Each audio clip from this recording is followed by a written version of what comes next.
Hannah, I cooked your family together today. As your husband, please don't mess up the cooking. I'm expecting great hospitality.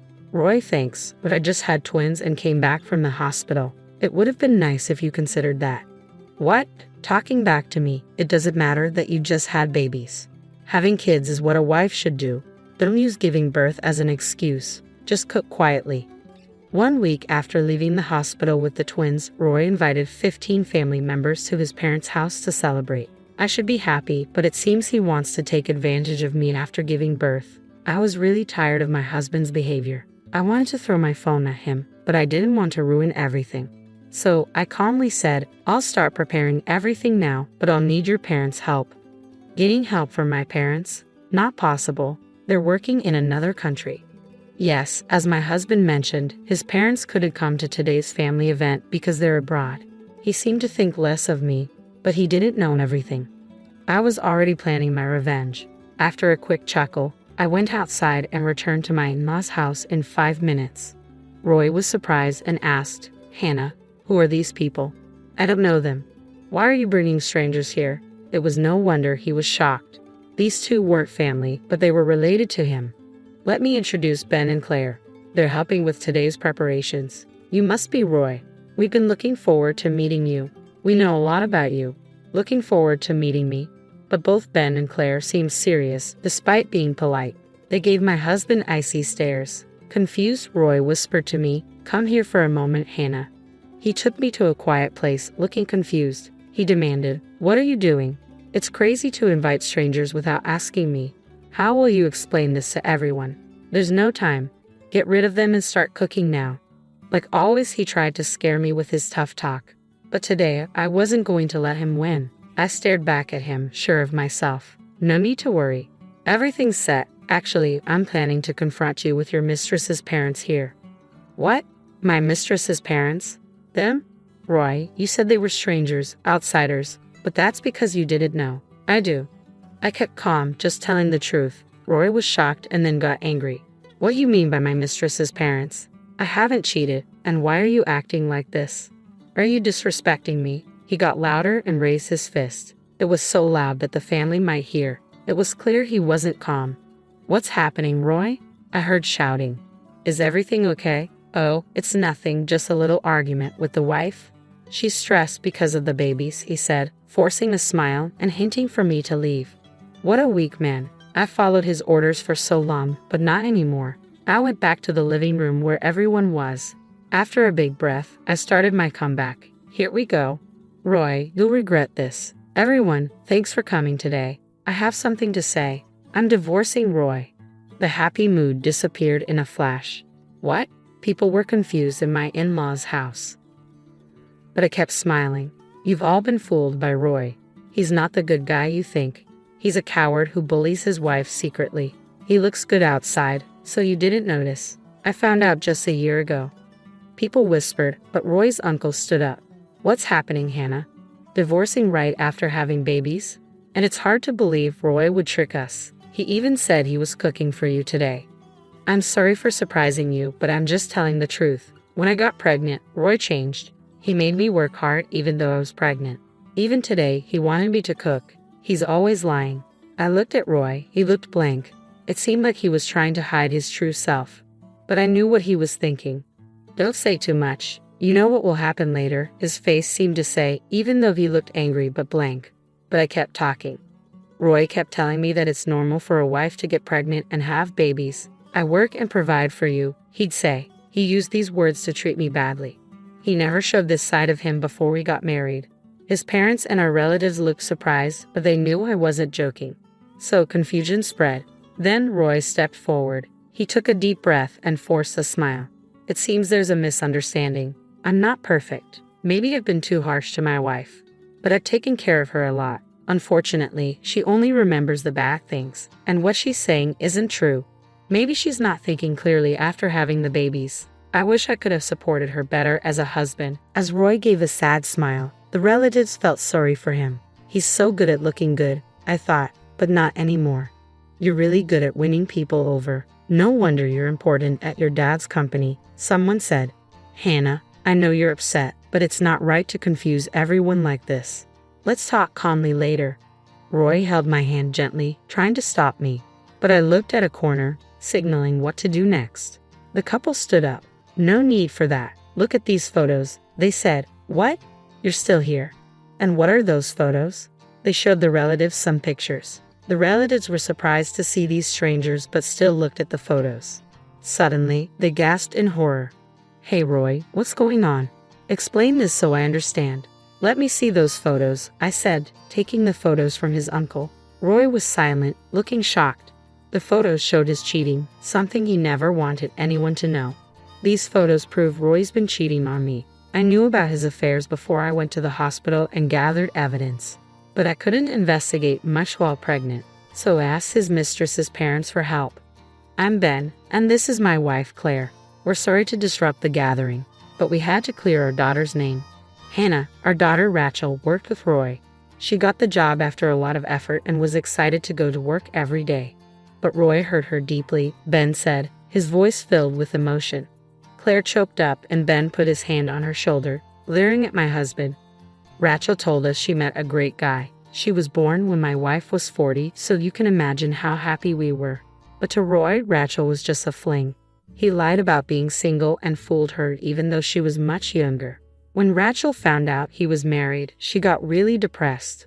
We'll never forgive Roy. A silence filled the room. The relatives looked at the photos again and then turned to my husband. Their trust in him seemed to vanish. Hold on, are you all believing these old folks? Photos can be faked. They might just want money. We were surprised they're here too, but would they really lie at a family gathering? I can't believe this, my husband said. But if you're innocent, stay calm. And calling them old? That's not nice, I said, trying to calm him down. It was clear he was losing control, showing his true colors. Our plan was working and his panic showed it. Suddenly, someone slapped my husband. Everyone gasped, especially my husband, who looked shocked. Hey Roy, long time no see. Hi everyone, it's been a while, Mom, Dad. What are you doing here? Weren't you supposed to be overseas? There was something important, so we rushed back, my father-in-law said. Well, you came back just in time. Hannah's saying weird stuff. She's making everyone think I'm the bad guy. I didn't do anything wrong. She must be losing it, my husband said. But the in-laws just looked at him, not saying a word. You know, they talk about postpartum depression. Maybe you should go to the hospital, get checked out by specialists, and rest. Then you'll listen to me like before, my husband said, trying to convince them. He thought their silence meant they agreed. Looks like Mom and Dad get it. That's good. Oh, I'm thirsty. Hannah, water, he said. His mom quietly gave him a water bottle. He looked surprised but drank it anyway. Then my father-in-law dropped a bomb. Roy, you're fired from the company, he said. My husband spit out his water, shocked. A relative nearby frowned as he wiped his clothes. What, Dad? Why are you joking about this? Decide if it's a joke after looking at this. Is this a call on speaker? I'm the one who called. I had your parents listen from the start, everything on speaker. Why? Because I needed their help. As soon as I realized who you really are, I knew I had to tell them. Plus, I've recorded all the times you've treated me badly during my pregnancy. I let them hear it all. And today's conversation is recorded too. I played the recordings. The phone played our conversation. Roy, today, I've gathered our family for you as my wife. Don't embarrass me with your cooking. I'm expecting top-notch hospitality. Thank you, Roy, but you know I just gave birth to twins and was discharged from the hospital. A little consideration would have been nice. What? Talking back, it doesn't matter that you just gave birth. Besides, having children is a basic duty of a wife. Don't use postpartum as an excuse. Just cook quietly. When my husband insulted me, I really wanted to throw my phone at him. But I stopped myself because it would ruin everything. The reason I endured his insults was because I was recording them. I made sure the recording was on when I called my parents from my in-laws' house. You were recording, Hannah. Why were you sneaking around? Roy asked. I don't want to hear about sneaking around from someone who bullies his wife and cheats. And if I didn't do this, Roy would try to deny everything. I replied, Roy, we know everything. We came back secretly today. We listened to your statements on speakerphone and confirmed your true nature. My parents said, we didn't doubt you, Hannah, but as parents, we wanted to believe in Roy. And this is what happened. Now, it's your turn to explain. Why did you cheat, Hannah? when Roy was supporting you so well? As my father-in-law spoke, my husband seemed to lose his confidence. Working at his father-in-law's company, he saw him as an authority figure. He must have realized his father-in-law wouldn't accept any excuses. He started to speak hesitantly. I only got married to make you happy. Honestly, I never really wanted to get married. But I knew you were worried about my future. I thought marrying someone like Hannah would ease your concerns, he confessed.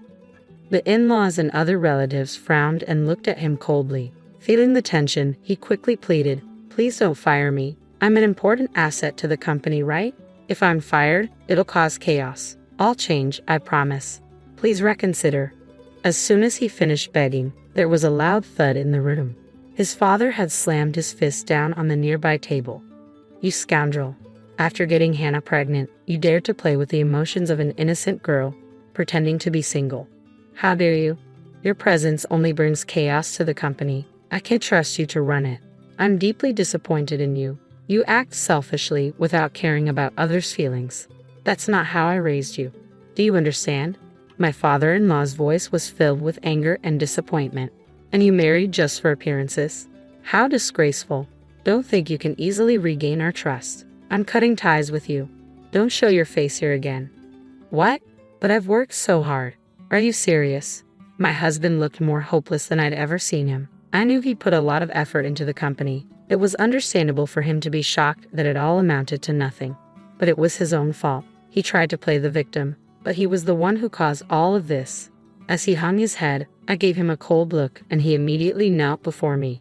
"Hannah, please talk to your parents too. If I lose my job, it'll be hard for both of us, right? I'll really change. Please help me, Hannah. We're still married." How convenient for you to play the husband card now. As I've already told everyone, I'm divorcing you.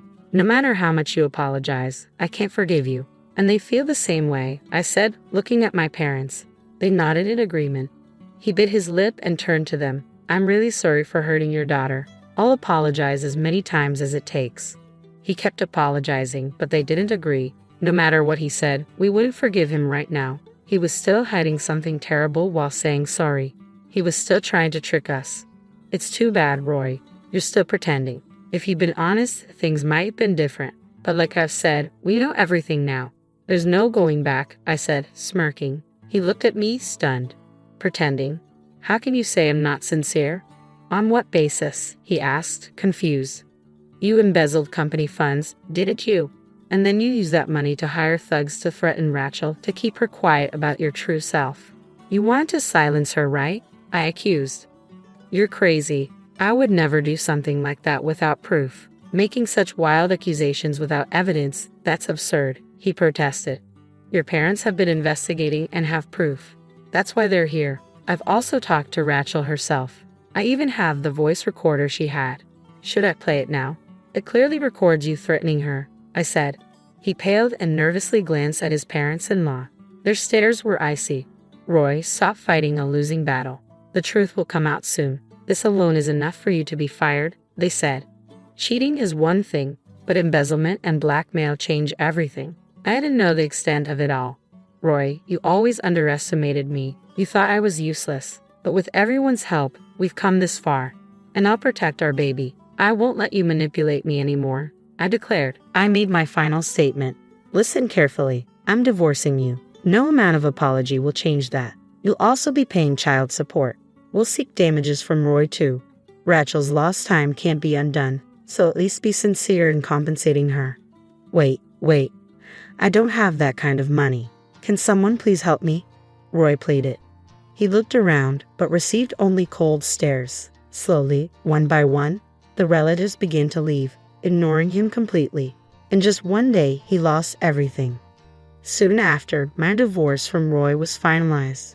I managed to secure almost the amount I hoped for in child support, which was a relief.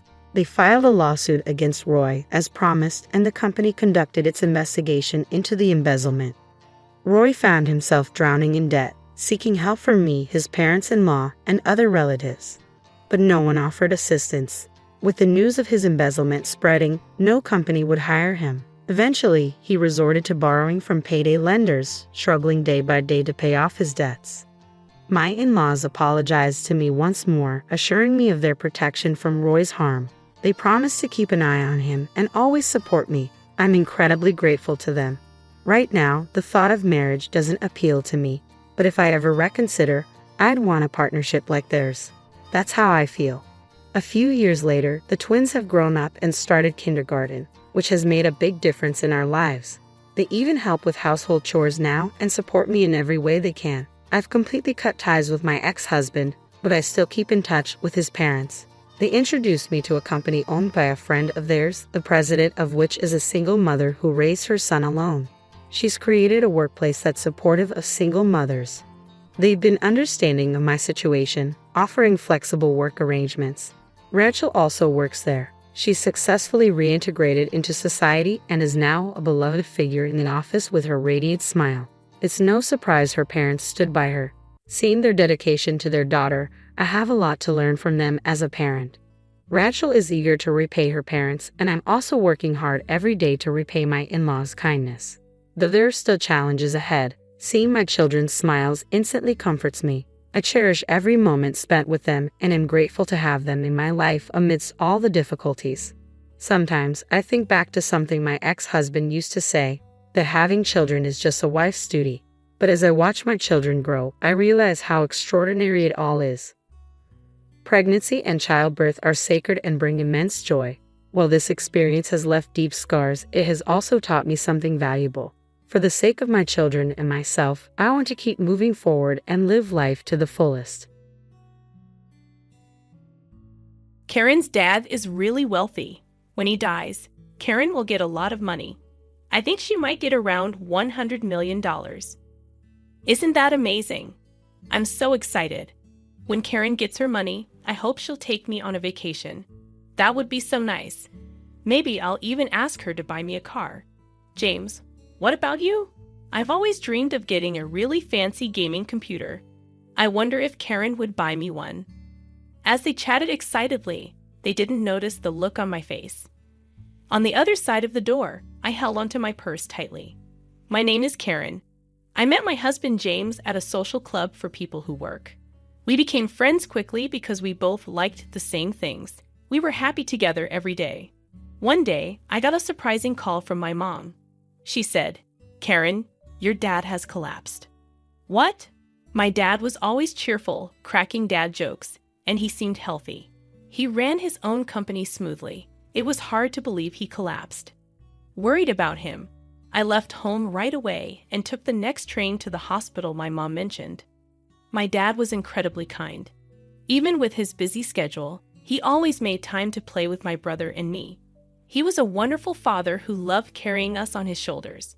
I remember how emotional he got when I read a letter to my parents at my wedding to James. It's a memory I'll never forget. So hearing that such a loving man collapsed was hard to believe. When I got to the hospital where my mom was waiting, she turned to me.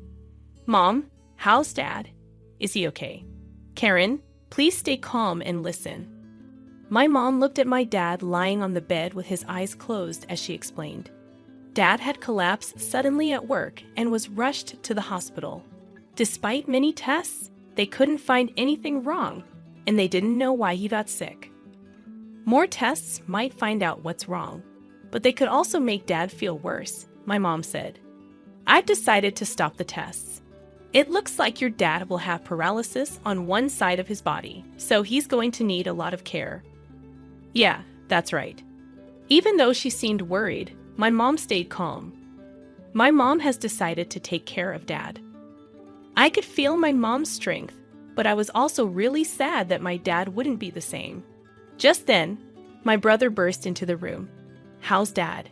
he asked, out of breath. Mom explained Dad's condition to him, just like she did to me. "Mom, you can't take care of him alone. I'm nearby. I'll help."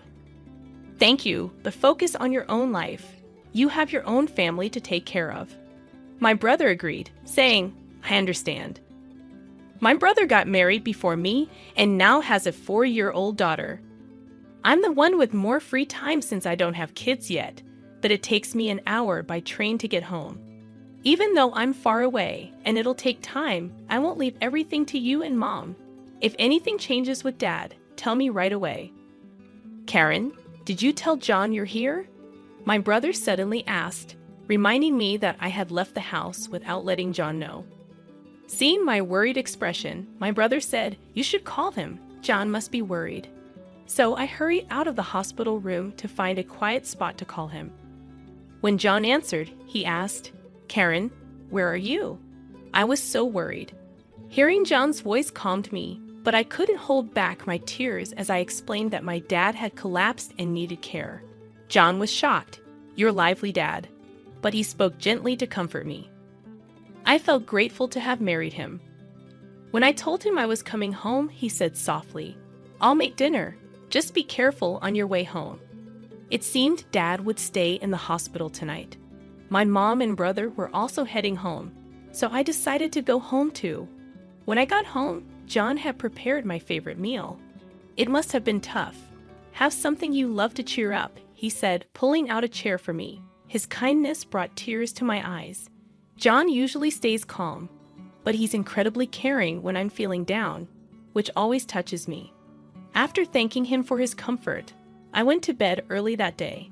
The next morning, feeling a bit better, I told John that I wanted to help take care of my dad sometimes, and he agreed happily.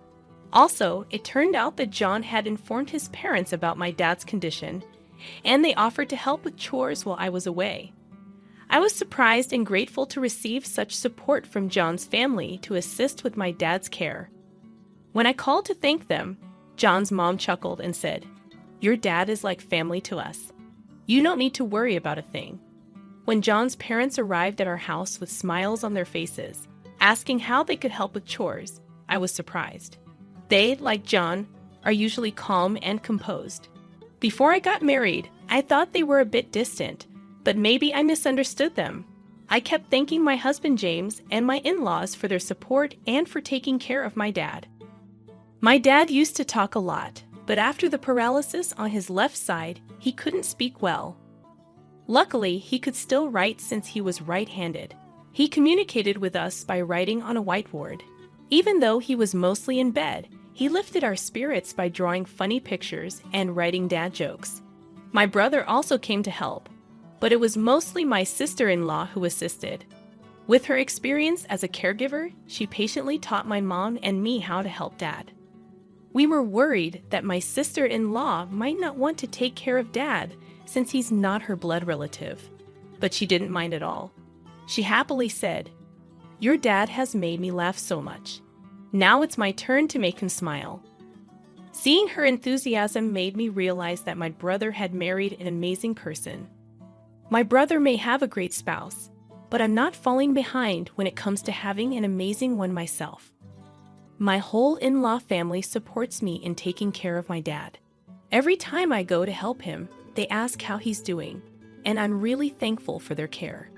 But then I realized it might all be a misunderstanding, just by chance. One day, I left the house to go see my dad, but when I got to the station, I realized I forgot my wallet. Feeling annoyed with myself, I went back home. Usually, when I went to help my dad, my in-laws would pitch in with chores, so I thought they'd find it funny that I forgot my wallet. I went inside, got my wallet from my room, and went back to the front door. That's when I overheard a conversation between James and my in-laws in the living room. "So, Karen's dad isn't going to pass away anytime soon, huh? I'm getting tired of waiting." I couldn't believe what I was hearing. I stopped in my tracks, wondering if I misheard. Quietly, I tiptoed closer to the living room door and pressed my ear against it, listening carefully. "Anyway, how much do you think Karen will inherit when her dad passes away? It doesn't make sense for us to be nice to her unless we get a big share. Her dad is really rich. She's probably going to get more than 100 million, right?" Wow, that's amazing. I can't wait. When her dad passes, I hope Karen takes me on a vacation. That'd be nice. Maybe I'll ask her to buy me a car. "James, what do you want?" Their conversation filled the room with excitement. On my side of the door, they probably had no clue about the expression on my face. I gripped my wallet tightly, feeling a mix of anger, frustration, and sadness. Careful not to make a sound, I quietly left the house, my mind swirling with emotions. I headed straight to my parents' place. If I thought my in-laws were being unusually kind, now I realized it was all for the sake of money. My dad's inheritance was significant, but I couldn't bear the thought that my in-laws were eagerly waiting for his demise. Unable to clear my mind, I sat on a bench at the local station near my parents' house. The echoes of James and his family's laughter replayed in my head. I can't forgive them. Never. They're all foolish, just laughing away. I made a silent vow to seek revenge on James and my in-laws, who only saw dollar signs when they looked at my loving father. Despite hearing their greedy conversation, I played along, pretending I hadn't heard a thing whenever they asked about my father's health. I maintained my polite demeanor and thanked them as usual. I decided to take advantage of James and my money-hungry in-laws as much as possible. I spent more time caring for my father and dumped household chores on them without hesitation. My in-laws, eager for their share of the inheritance, gladly complied with my requests. I noticed their faces tense up sometimes, but I paid it no mind. About a year later, my father's condition worsened. Though the doctor assured me it wasn't urgent, I felt relieved. However, I informed James and my in-laws that my father's condition might take a turn for the worse soon. It seemed like the news they had been waiting for, evident from their barely concealed grins. With a calm demeanor, I handed them divorce papers and said, "Thank you for all you've done. Please, let's get a divorce." James and my in-laws were stunned, but I continued with the lines I had prepared. "So James, mother-in-law, and father-in-law, you were all after my father's inheritance, weren't you?" I heard everything. Mother-in-law wanted a vacation, father-in-law wanted a new car, and James, you wanted a gaming computer, didn't you? I can't stay with people who seem to be waiting for my father to die. The looks on your faces just now were truly ugly. It's like I could see your greedy thoughts of getting money when my father passes away. As I spoke, my expressionless face seemed to frighten them. My in-laws were frozen, and James, holding the divorce papers, was in shock, opening and closing his mouth. I had no reason to stay in that house anymore. "You can send the divorce papers by mail, but if you don't, I'll get a lawyer. Please do it within a week," I told James before getting up. I grabbed the luggage I had prepared earlier and left our home. During the train ride back to my parents' house, I felt the gentle sway of the seat. When I arrived, my parents were there waiting for me. Since I had already told my mom about what happened, she hugged me tightly and said, "You did the right thing." It was the first time I cried in my mom's arms like that since I became an adult. The next day, James and my in-laws came to my parents' house. I decided to stay hidden and see what would happen.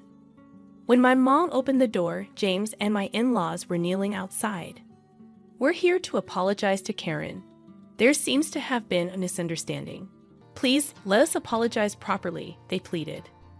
"Misunderstanding? My daughter overheard your conversation. It seems you've been eyeing my husband's inheritance. I don't want to have anything to do with people like that." My mom sharply dismissed them. James persisted, pleading to see me again. "I can't let you see her because she doesn't want to. What she wants isn't your apologies, but for you to fill out the divorce papers. Have you done it? Hand them over quickly," my mom insisted. "Please just give me one more chance," James begged, but then the sound of a cane tapping caught everyone's attention from deep within the house.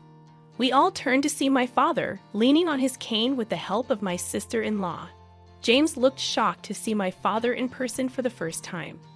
With a whiteboard in his hand, my father had a message for James. It read, "I won't let my daughter stay with someone who can't make her happy. Divorce her immediately as she wishes." The message, written strongly, seemed to hit James and my in-laws harder than anyone else's words. They finally realized there was no point in arguing further. Slowly, James and my in-laws stood up. "I filled out the divorce papers. Here they are," James said, handing the papers to my mother. He promised to let me know once he filed them with the city hall. And then my mother sent him and my in-laws away. Emerging from my hiding spot, I said, "Thank you, Mom and Dad." My mother smiled gently while my father chuckled and wrote a message on the whiteboard. A father's duty is to protect his daughter until the end. Seeing those words, I couldn't help but cry. Despite his paralysis, my father remained the same kind and caring person. I had initially thought he had changed, but he proved me wrong. He was still the dependable father who always put me first. "Dad, I hope you live a long time," I told him tearfully, and he responded with a grin. Since then, James has returned to his parents' house and seems to be living quietly. As for me, I've adjusted to taking care of my father while managing work. It's a busy life. But remembering how my father always made time for us when we were young, my brother and I never feel burdened by caring for him. Despite being half bedridden and losing weight, my father's laughter and love for dad jokes remain unchanged. My sister-in-law also finds joy in caring for him, and we're able to lead a peaceful life together. My name is Mary. I turned 35 this year on a warm summer day when birds were chirping happily. One day, I was asked to go to the president's office. The president is actually my mom. I'd accidentally called her mom instead of boss because I was surprised. She seemed annoyed by the heat and didn't even look at me when she spoke. She said she's giving the company to my sister and firing me. It was hard to believe what I heard because the sun was so bright. I probably looked really shocked. My mom, looking frustrated, finally looked at me and repeated that I'm fired because she doesn't want me around since I'm not as attractive as my sister. She said I had to leave by the end of the month.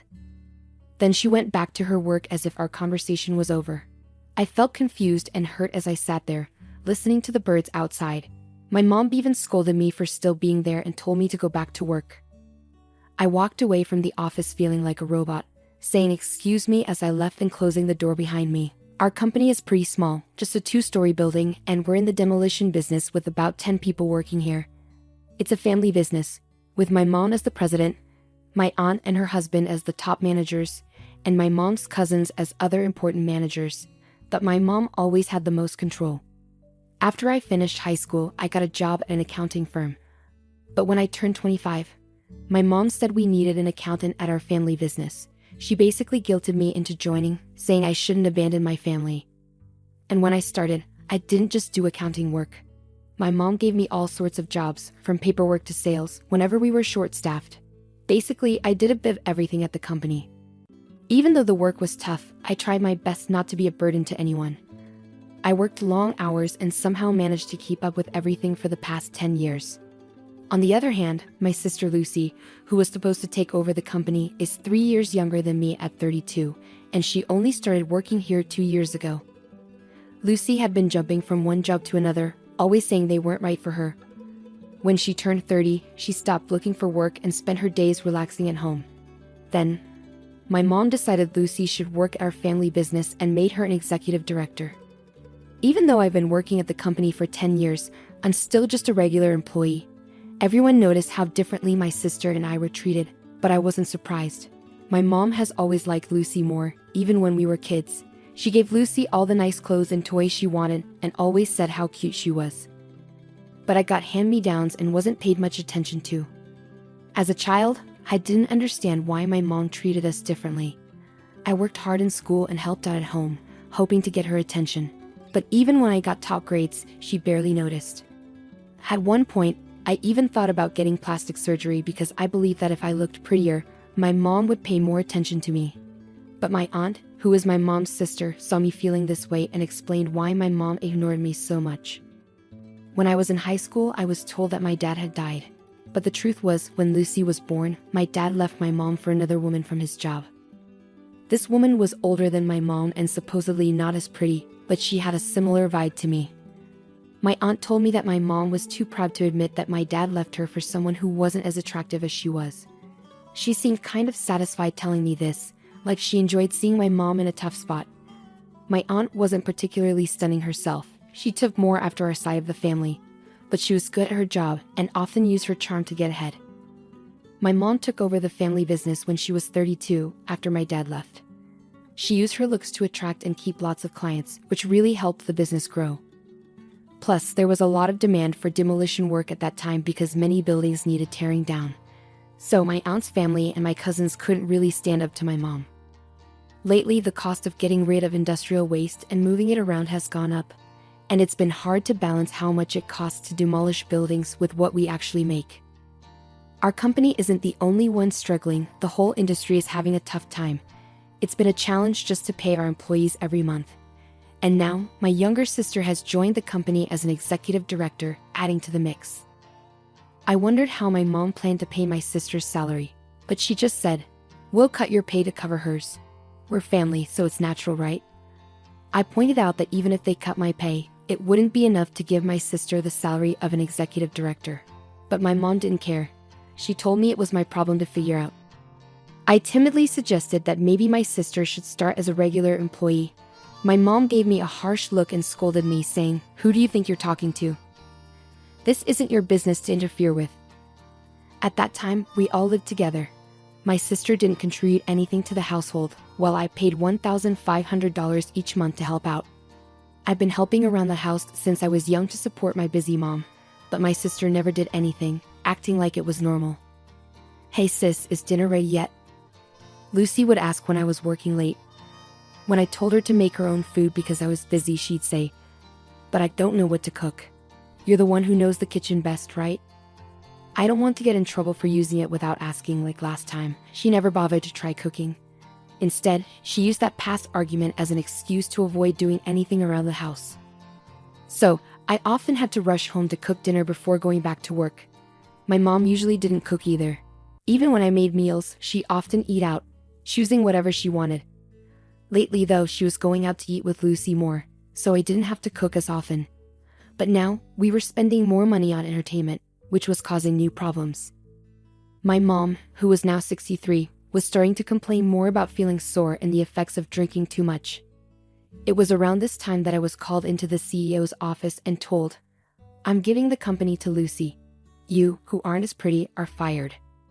I could understand why my mom chose Lucy to take over the company, considering her past behavior.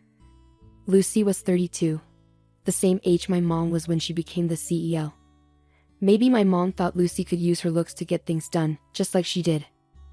But I couldn't accept being fired because of how I look. Even if my salary went to Lucy, it didn't seem fair. When I talked to my aunt about it, she already knew Lucy was going to be the CEO, but she didn't know I was getting fired. After thinking about it, my aunt said, "I'm not sure, but it seems like Lucy doesn't like that whenever she says she'll do something at the company. Everyone says it's okay because they know Mary will help. Maybe that's part of the reason." No, it's because everyone stopped asking Lucy for help since she always does a messy job, right? Lucy was really bad at her job. She often missed deadlines, messed up phone calls, and made lots of mistakes in her work. Even though she had some experience, she didn't seem to realize how bad she was. Maybe because people always overlooked her mistakes because she was pretty, she never thought about improving. My aunt agreed, saying, "That's true. But I think Lucy sees you as a bother." She added sadly, "But I never imagined they'd fire you. Without you, the company won't be able to work properly." She seemed worried, but didn't argue with my mom because she knew she wouldn't win. I felt disgusted knowing my aunt was related to me by blood. "So basically, both my mom and sister hate me, right?" I said bitterly. My aunt didn't know what to say, so she suggested, "Well, your mom is terrible, but maybe you'd be better off working somewhere else with all your skills. It's a waste to stay here." Standing in the car, bathed in the red glow of the summer evening, I stared into the distance and felt a sense of relief. Maybe it was okay to let go. I turned to my aunt and said, "You're right," with a big smile on my face. It was the first time I'd smiled genuinely since I started working at the company. My aunt looked a bit confused by my smile, but she returned a sad smile. As I worked on handing over documents and organizing files so that anyone could understand them, the end of the month came quickly. When I went to the CEO's office to resign on time, the sound of birds was gone, and my mom and sister were happily chatting. "That sales guy definitely has a crush on you." "You, that bald guy?" "No way." They laughed loudly, not realizing I was there. When I cleared my throat, they finally noticed me. My sister looked at me curiously and said, "What's up?" "We don't need dinner tonight. I'm quitting today." "Thanks for everything," I told them. "Oh, was it today?" "I forgot." My sister laughed again. I felt relieved knowing I wouldn't have to see them anymore. I'm moving out too, so take care, my mom replied mechanically with no emotion. I closed the door, and from inside, I heard my sister say, "Now we won't have to deal with that annoying face anymore." In my heart, I whispered, "Just you wait," and left the company I'd been at for so long. A week later, after finishing some paperwork for school, I checked my phone and saw 14 missed calls from my mom in just 2 hours. I didn't call her back because I had a bad feeling about it. I put my phone on silent and went home after finishing my other tasks. The missed calls from my mom kept piling up, and when I checked the next morning, there were a total of 80 missed calls. The last one was after 2 a.m. But I didn't even consider calling her back. She was like a stranger to me now, and I didn't want to hear her voice at all. I even had thoughts that if I heard her voice, I might end up doing what she wanted. After all, she had controlled me for 35 years. So I ignored her calls with all my strength, trying to break free from her influence. I could have blocked her number, but I thought keeping the calls might be evidence of her behavior if something happened. At first, getting almost 100 calls a day was tough, and I hated seeing them come in. But over time, I started feeling satisfied, imagining my mom's frustration with each unanswered call. It made me realize just how badly she had treated me. The year went by like this, and eventually the calls from my mom stopped. I had no idea what was going on with her. During this time, I worked part-time while studying online to become a tax professional, and I passed all the exams. I recently got a job at a top tax consulting firm. My experience in the very tasks I did at my mom's company helped me see the bigger picture, which was a big advantage in my new job. I was grateful for all the hard work I'd done at my old company over the past 10 years, especially now. The people at my new job are great, and we all work together well. It's a big change from my old job. When I was left to figure things out on my own, pushed around by my mom and sister, I spent countless nights researching and working alone. One day, while I was leading a fulfilling life, I had to visit a client near my mom's company. As I passed by, I noticed the windows were dirty and the plants I used to care for were withered. On my way back, I bumped into my mom coming out of her company. When she saw me, she shouted, "Ah," and rushed towards me. Expecting her to scold me, I instinctively covered my face with my bag. But to my surprise, she spoke to me in a sweet tone, asking where I'd been and if I changed my phone. It seemed like she hadn't even considered that I might not want to talk to her because I disliked her. Given everything she'd done to me, I couldn't help but wonder about her thought process. Ignoring my confusion, she continued, "Oh, but it's a good thing I saw you. Look at the state of this company. It's awful, isn't it? You can start working here again from tomorrow. I'm not mad, you know. So I forgive you for leaving a year ago. Please come back to work tomorrow." It took me a moment to process what my mom had just said. Did she only see me as a little child who adored her? Mom, I'm already working at another company, and I'm happy there," I said hesitantly. But instead of understanding, her face twisted into anger, and she yelled, "What? You're telling me you're working somewhere else while our company is struggling? I don't care about other companies, you belong to me, got it?" Causing a scene in the street. "Wait a minute, you're the one who fired me, remember? What about Lucy? What happened to her?" I asked. My mom snorted and said, "Oh, Lucy. I thought she'd be useful, but she got caught having affairs with 3 men from our main client. Our business with them ended quickly. I tried putting her in clerical work, but she couldn't even clean properly and was useless at accounting. Because of her, we couldn't even hire someone else." After venting her frustrations, my mom turned to me with a grin. "That's why it's your turn, Mary. Ever since you left, the office has been a mess. I need you to take responsibility." I had made a thorough handover manual before leaving and explained everything to Lucy. But I doubted Lucy had even looked at it, and I was sure my mom hadn't heard anything about it either. And even if she did, she'd probably pretend to forget. I couldn't understand why they fired me and then expected me to clean up their mess. This was typical of these women. They acted tough, blamed others, and made others clean up after them. It was their usual trick. I bit my lip, thinking of the kind people I worked with now, and I swore to myself that I wouldn't succumb to this pressure anymore. "You're the one who fired me, right?" I said to my mom, my tone changing. "And you fired me because I'm not pretty, isn't that right?" A crowd had gathered around us, intrigued by our argument. My mom seemed startled by my sudden assertiveness. "Did I say that? Are you sure you didn't misunderstand?" she stammered, aware of the onlookers. No, I heard it loud and clear. You're giving the company to my beautiful sister and firing me, the ugly one, I declared boldly. I don't get it. I've been working hard at the company for 10 years, but you suddenly decide to give the company to my sister, who hardly does any work, after just 2 years. Your judgment is questionable, I stated firmly. The crowd started to murmur in response. Can that really happen? That's not fair. Are they even related? Is she her own mother? Some even started filming us, but I was too angry to care. As my mom began to sweat and pale under the accusing stares, she panicked. Mary, you're misunderstanding. Let's go inside, she urged. Misunderstanding? What's there to misunderstand? If you didn't say it, just say it clearly, I retorted. When my mom stayed silent, the people around us started saying, she's silent, so it must be true. That's unbelievable. Then something snapped in my mom. She started yelling, shut up. It's all your fault for being ugly and miserable. Ugly people should know their place and obey what beautiful people say. That's all you're good for. People around us were shocked by my mom's outrageous behavior and quickly started uploading their videos. The headlines read, Ugly woman obeys beautiful woman. The video went viral, reaching my mom's clients, who promptly cut ties with her. It turned out that in the year after I left the company, they were involved in shady activities like fraud and tampering with accounting books. When the video spread, everyone was eager to distance themselves. As a result, the company went bankrupt. My mom and sister, now without income, came to my apartment, but I didn't let them in. In the end, they moved to a rundown apartment without a bath, living in fear of creditors. My sister, always trying to take it easy by flirting with male coworkers, had trouble keeping part-time jobs because her coworkers didn't like her. Meanwhile, everyone knew about the viral video, so my mom was also shunned by her coworkers. It seems she's now silently working by herself. Meanwhile, I found a boyfriend at my new workplace. He's not conventionally handsome, but he appreciates my hard work and sincerity. We're planning to get married soon. I'm genuinely happy knowing that my efforts have paid off.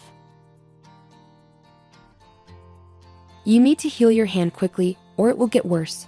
I didn't understand why my husband George took me on a fishing trip in a rowboat and let me drift away while he filmed me laughing on his phone. I thought maybe he wanted to make up after an argument. But as I drifted alone, scared and cold, I realized his true intentions. Thankfully, a man rescued me, saving my life. My name is Carol, and I'm 38 years old. I live with my husband George, who is 3 years older. We used to work together at the same company, but in different departments. We didn't interact much until George started visiting my department for no reason. Eventually, he asked me out to dinner, surprising me. We grew closer and got married 2 years ago, much to the surprise of everyone, especially my parents. They were overjoyed at our wedding. After living with my parents, George and I decided to get our own place, not too far from my parents' house. I'm home. Welcome back. Dinner is ready. Is that curry I smell? Yes, it is. Let's dig in quickly. Awesome, your curry is the best. I usually take care of the housework because I finish work on time and don't have to do overtime. Even when I lived with my parents, I enjoyed cooking and cleaning, so it's no trouble for me. But on weekends or when George gets off work early, he takes over. Our life as newlyweds was going really well without any problems. But about a year and a half into our marriage, things started to go downhill. One day, while we were eating, George sighed and said, "You're lucky, Carol, not having to work overtime." George is a manager and has been really busy lately, working extra hours. Worried about him, I said, "Well, my job is more routine, but you have so much responsibility because you're trusted, George. That's impressive." But my words seemed to upset him. "What do you mean by that? Don't praise me if you don't understand. We've had arguments before, but this was the first time I saw George so tired. Not knowing what else to say, I just said sorry, and George stormed off to his room without finishing dinner. I knew George was tired, so I didn't argue back, but I was surprised by his reaction. I heard his department was starting a new project, so I hoped things would get better once he wasn't so busy. But instead, our relationship got worse over the next few days. A week later, I had to stay late at work unexpectedly. I need to prepare some urgent documents by tomorrow, which might keep me at the office until after George gets back. Feeling a bit uneasy, I decided to text George just in case. I had to do overtime at work today. "George, if you're not working late, could you handle dinner?" Or should we eat separately tonight? Sorry for any inconvenience. It had been a while since I reached out to George like this. Remembering our last argument, I added sorry to the end of the message. But all I got was a red receipt with no reply. When I got home, George was eating what looked like a meal from a convenience store, and he didn't respond when I said, "I'm home," showing he was in a bad mood. "Sorry about dinner, work kept me longer than expected." Trying to ease the tension, George interrupted me. "Do you think it's okay to work late when I come home this tired? Are you still upset about what I said earlier? Trying to start a fight with good intentions?" I was surprised by how quickly things escalated. I asked again, "So you think I'm pretending to work late just to bother you, or I'm not finishing my work because I'm lazy?" His words stung. I really had to stay late at work. This has happened before, you know. What's gotten into you? I couldn't bear George's accusatory tone any longer. I snapped back. I work hard every day too. I shouldn't have to defend myself against these accusations. But George ignored my words. I'm already stressed from work. I couldn't bear to have this tension at home, especially when I was exhausted myself. My true feelings slipped out, albeit quietly, but George noticed and didn't let it slide. "Then just quit your job," he suggested, leaving me speechless. "It's ridiculous for you, Carol, who can't even manage housework properly, to be working. After all, I'm the one paying for this apartment. You don't really need the money, do you?" His logic seemed completely off base. Feeling my frustration rise, I unintentionally raised my voice. "How can you say that? I do take care of the house, and except for the days I work late, I handle everything at home. But lately on weekends, the cleaning hasn't been up to par compared to when we first got married. Seeing dust in the corners of the floor frustrates me. I didn't know what else to do." I felt like I was about to burst into tears. "You'd have more time to focus on housework if you quit your job, and it would be easier for you too. I'll even talk to management for you," I replied. "I don't think we should be discussing this right now." I decided to pause the conversation to give it some thought. I enjoy my job and don't want to quit, but perhaps if I supported George as a full-time homemaker, we could go back to being the happy couple we used to be. It wouldn't be wise to make such a big decision hastily. Unable to bear the tension at home, I went outside. Realizing I hadn't bought dinner, I decided to bike to the supermarket near the subway station. Riding my bike in the cold night air, I couldn't stop thinking about our conversation. What went wrong? Suddenly, I heard a loud horn honking from behind me and bright headlights approached quickly. Instinctively, I stopped. The next thing I knew, I was lying under bright lights and a white ceiling. Opening my eyes, I saw my parents' faces in front of me, exclaiming, "She's awake." Next to them sat George, his expression unreadable. I couldn't move my arm, and my fingers felt numb. Both of my arms were wrapped in circular casts. "This means you ran a red light on your bike," the doctor explained. I remembered now. I was on my way to the supermarket when the accident happened, but I couldn't recall if the light was red or green when I crossed. The driver was shocked too, but called an ambulance for me. The gravity of what I had done hit me, and I suddenly felt even worse. But why are Mom and Dad here?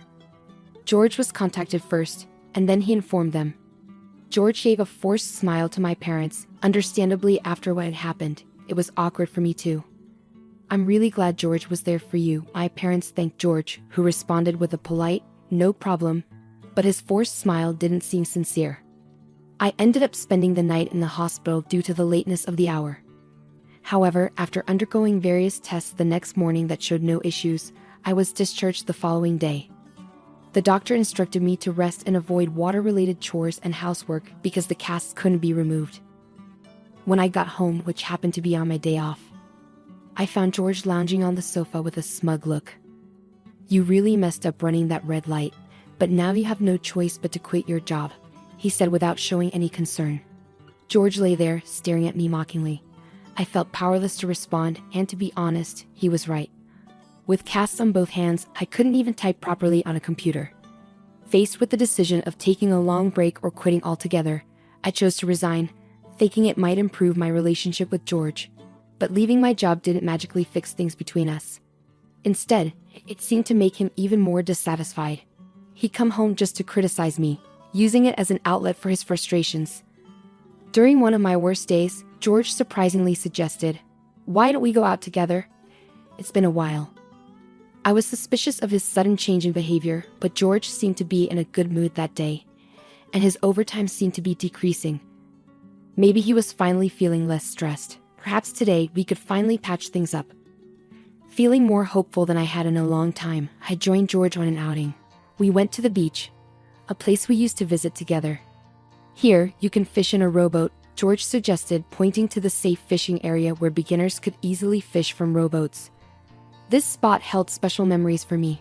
Although I had only been here a few times, it was meaningful because George had helped me overcome my fear of the sea by teaching me how to fish. I still remembered the fun times we had here. It's not scary, it's nostalgic, I said to George, who simply replied, yeah. Having a normal conversation without any snark or arguments felt incredibly refreshing and genuinely joyful after so long. After renting a boat, we successfully got on board. Here, Carol, George said, offering his hand to help me aboard, just like old times.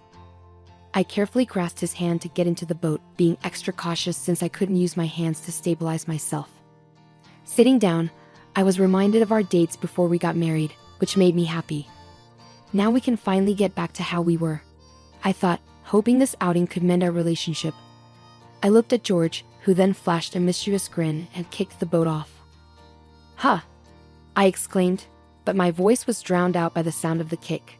With a sudden jolt, the boat shot out to sea, quickly drifting away from the dock where George stood.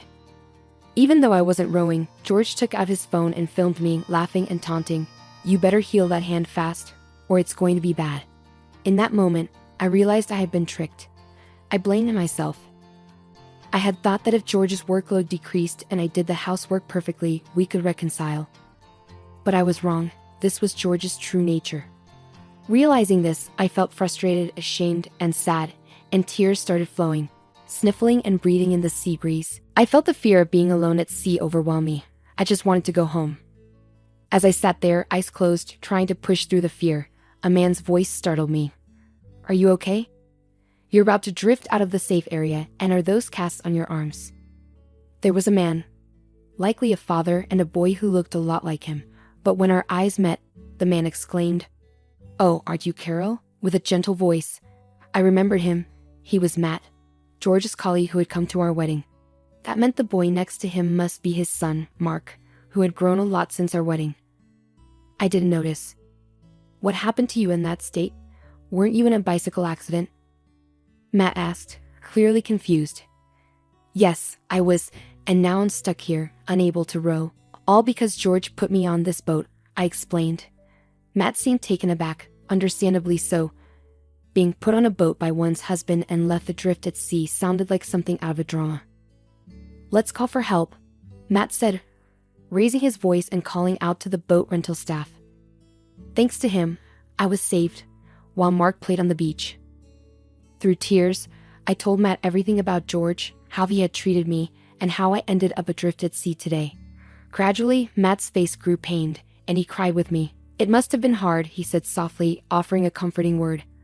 I nodded, tears streaming down my face once again. Then Matt made a suggestion. "I've been having my own thoughts about George recently. Would you let me handle it?" After our conversation, Matt drove me home in his car. During the ride, Mark talked a lot, providing me with a genuinely enjoyable time for the first time in a while. I dreaded coming home, but it was unavoidable. With trepidation, I opened the front door to find George lounging carelessly in the living room. He smirked at me and said, "Wow, you're back. Always lucky with survival, huh?" Unable to find the energy to respond, I ignored him and went straight to my room to get ready for bed. The next morning, I didn't make breakfast for George and stayed in my room. With my hands in this condition, I couldn't cook properly anyway. But even before the boat incident, I had tried so hard to please George, even buying delicious bread. Now, all those efforts felt pointless to me. I didn't give George much thought throughout the day, and before I knew it, night had fallen. The sound of the front door opening signaled an unusually early return for George. He barged into my room and started yelling abruptly, "Hey. It was you, wasn't it?" Confused, I asked what he meant. George's voice grew louder as he accused me. "Don't play dumb with me. You're the one who told my company. What's going on?" I remained unfazed by his words, replying, "I don't know what you're talking about, but whatever trouble you're having at work doesn't involve me anymore. After all, I'm not even working there anymore." I waved off George's accusations, feeling no need to cater to him anymore. Frustrated, George stormed out of the house. The real shock came 3 days later when George, who hadn't returned home during that time, walked through the front door looking as pale as a ghost. "Carol, what should I do?" he muttered, looking lifeless as he shuffled into the room where I was relaxing. "What happened?" I asked. "I've been fired from my job," he said. "Oh, really?" I replied indifferently, watching as George collapsed to the floor. I had finally made it to manager. Despite his despair, I felt no sympathy for George because I knew this was coming. This was what Matt had hinted at when he said, "Leave it to me," during our conversation by the sea. According to Matt, George's behavior at work had taken a turn for the worse recently. He was mistreating his subordinates, dumping his work on others, falsely claiming overtime, and even harassing a new female employee, among other things. However, there was no solid proof of his actions, leaving them in a difficult situation. Despite being colleagues who were promoted to manager around the same time from different departments, Matt struggled to come to terms with George's behavior. But seeing how upset I was by George's actions, Matt felt compelled to take action. He suggested I check George's computer, suspecting it held evidence of his wrongdoing since George always took his laptop home. Matt couldn't investigate it himself. I knew George's laptop password. After safely returning from the sea, I pretended to go to sleep, waited for George to fall asleep, then checked and extracted the data from his laptop, which I then sent to Matt. I never expected things to unfold so quickly. Matt, the star of the advertising department, had acted swiftly and decisively. Standing up, I went to my drawer and retrieved something specific. Then, speaking slowly, I said, "I'm sorry to bring this up while you're feeling down, but I have something important to say." George looked at me with a puzzled expression, resembling a discarded puppy. After taking a deep breath, I continued, "I want a divorce." I finally voiced my decision, handing him the filled-out divorce papers. George's face shifted from confusion to a mix of anger and sadness as he looked at me. "Why do you want a divorce? Can't you show a little compassion, especially when I'm feeling so low?" he pleaded. His words left me stunned, almost tempted to throw them right back at him. "I'm grateful to you for revealing your true nature, and I've already discussed this with my family," I stated firmly. This wasn't just bravado. After my ordeal at sea, I had indeed gone back home and talked with my parents. That night, Matt messaged me saying, "George might come crying to you in about 3 days. It's up to you, Carol, what to do next." Reflecting on my options, I decided to confide in my parents. I laid everything out for them, holding nothing back, including the terrifying experience of being adrift at sea in a boat I couldn't row. As I recounted the events, the guilt I had been suppressing and the emotions I had bottled up overwhelmed me, and I cried. My parents, who had held George in high regard, were deeply shocked by what I revealed. However, after hearing my story, they apologized for my pain and encouraged me to proceed with the divorce. Though I had been considering it, their support helped solidify my decision.